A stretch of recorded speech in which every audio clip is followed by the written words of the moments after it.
ನಮಸ್ಕಾರ. ನಾನು ನಾಗರಾಜ್ ಸಿದ್ದರ್ ಶೆಟ್ ಅಂತ ಕುಮಟಾದಿಂದ ಮಾತಾಡ್ತಿರೋದು.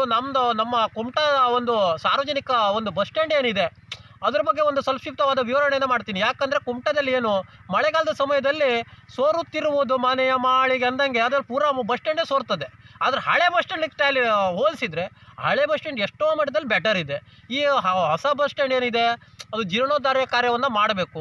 ಬಸ್ ಸ್ಟ್ಯಾಂಡ್ ಮಳೆಗಾಲಕ್ಕೆ ಎಲ್ಲರಿಗೂ ಜ್ಞಾಪಕ ಬರ್ತದೆ, ಬೇಸಿಗೆಗಾಲದಲ್ಲಿ ಅದು ಜ್ಞಾಪಕನೇ ಬರೋದಿಲ್ಲ.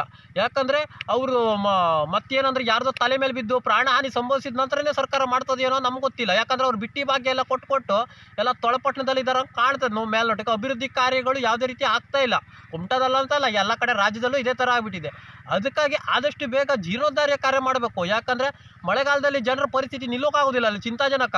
ಆ ಒಂದು ನಿಟ್ಟಿನಲ್ಲಿ ಹಳೆ ಬಸ್ ಸ್ಟ್ಯಾಂಡ್ ಎಷ್ಟೋ ರೀತಿ ಬೆಟರ್ ಇದೆ. ಈ ಹೊಸ ಬಸ್ ಸ್ಟ್ಯಾಂಡ್ ಯಾರು ಮಾಡಿದ್ರು, ಪುಣ್ಯಾತ್ಮ ಮಾಡಿದ್ರು ನಮ್ಗೆ ಗೊತ್ತಿಲ್ಲ, ಎಲ್ಲ ಕಳಪೆ ಮಟ್ಟದ ಕಾಮಗಾರಿ. ಅದಕ್ಕಾಗಿ ಎಲ್ಲ ಸೋರ್ತಿದೆ ಮನೆ ಮಾಳಿಗೆ ಅಂದಂಗೆ ಮಳೆಗಾಲದಲ್ಲಿ ನೀವು ಬಂದು ನೋಡ್ಬೋದು ಎಲ್ಲರೂ. ಆ ಮಟ್ಟದ ಗುಣಮಟ್ಟದ ಒಂದು ರಾ ಮೆಟೀರಿಯಲ್ಸ್ ಬಳಸಿದ್ದಾರೆ ಅದಕ್ಕಾಗಿ ಎಲ್ಲಿಂದ ರಾ ಮೆಟೀರಿಯಲ್ ಹಿಡ್ಕೊಂಡು ಬಂದಿದ್ದಾರೋ ಗೊತ್ತಿಲ್ಲ. ಅದಕ್ಕಾಗಿ ಆದಷ್ಟು ಬೇಗ ಈಗ ಬೇಸಿಗೆ ಗಾಳಿ ಸಮಯದಲ್ಲಿ ಅದು ಜೀರ್ಣೋದ್ಧಾರ ಕಾರ್ಯ ಆಗಬೇಕು.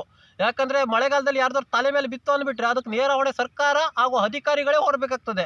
ಅದಕ್ಕಾಗಿ ಆದಷ್ಟು ಬೇಗ ಅಧಿಕಾರಿಗಳು ನಿದ್ರೆ ಮಾಡೋದನ್ನು ಬಿಟ್ಟು ಆದಷ್ಟು ಬೇಗ ಅಧಿಕಾರಿಗಳ ಬಸ್ ಸ್ಟ್ಯಾಂಡ್ಗೆ ಜೀರ್ಣೋದ್ಧಾರ ಕಾರ್ಯವನ್ನು ಸರ್ಕಾರಕ್ಕೆ ಮನವರಿಕೆ ಮಾಡಿ ಬೇಡಿಕೆ ಇಡಬೇಕು ಅನ್ನೋದೇ ನಮ್ಮದು ಒಂದು ಆಶಯ ಆಗಿದೆ.